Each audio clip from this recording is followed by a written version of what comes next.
கர்த்தர் நல்லவர். இன்று இரவு தூங்க போவதற்கு முன்பாக இந்த நல்ல வார்த்தையில் தியானம் பண்ணுங்க. உங்களுடைய தூக்கம் ரொம்ப இன்பமாக இருக்கும். சங்கீதம் 32:7 அற்புதமாய் பாருங்க, சங்கீதக்காரன் சொல்கிறான், நீர் எனக்கு மறைவிடமாய் இருக்கிறீர், என்னை நீர் இக்கட்டுக்கு விலக்கி காத்து இரட்சணிய பாடல்கள் என்னை சூழ்ந்து கொள்ளும்படி செய்வீர். இக்கட்டுக்கு விலக்கி காக்கிறவர், பிரச்சனைகளுக்கு கர்த்தர் விலக்கி காக்கிறவர். இதை முழு நிச்சயமாய் நம்பணும். விசேஷமாய் நம்முடைய தூங்க போகிற நேரத்தில் தான் மனது சோர்வடையும்.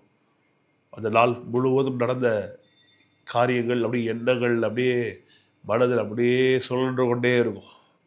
அப்போ தான் விசுவாசிக்கணும், கர்த்தர் என்னை எல்லா இக்கட்டுக்கும் விலக்கி காப்பார். கர்த்தரின் ஆத்மாவை காப்பார், கர்த்தரின் எதிர்காலத்தை காப்பார், கர்த்தரின் பொருளாதாரத்தை காப்பார், கர்த்தரின் குடும்பத்தை காப்பார், கர்த்தரின் பிள்ளைகளை காப்பார்.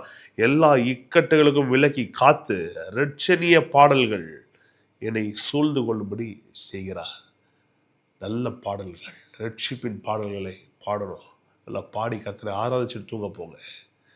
எப்பொழுதும் கர்த்தர் சிலுவையில் நமக்காக செய்து முடித்த பாடல்கள், நல்லவர் நீர் போன்ற பாட்டெல்லாம் சிலுவையில் நமக்காக கர்த்தர் செய்த எல்லாவற்றையும் அதில் பாடலாக எழுதியிருக்கிறோம். அதெல்லாம் பாருங்க, கேளுங்க, அதெல்லாம் கேட்டுக்கொண்டே தூங்க போங்க. நன்றி சொல்லிக்கொண்டே போங்க. ரட்சணிய பாடல்கள், songs that speak about the salvation, இதெல்லாவற்றையும் மனதில் நிறுத்தி தூங்க போங்க.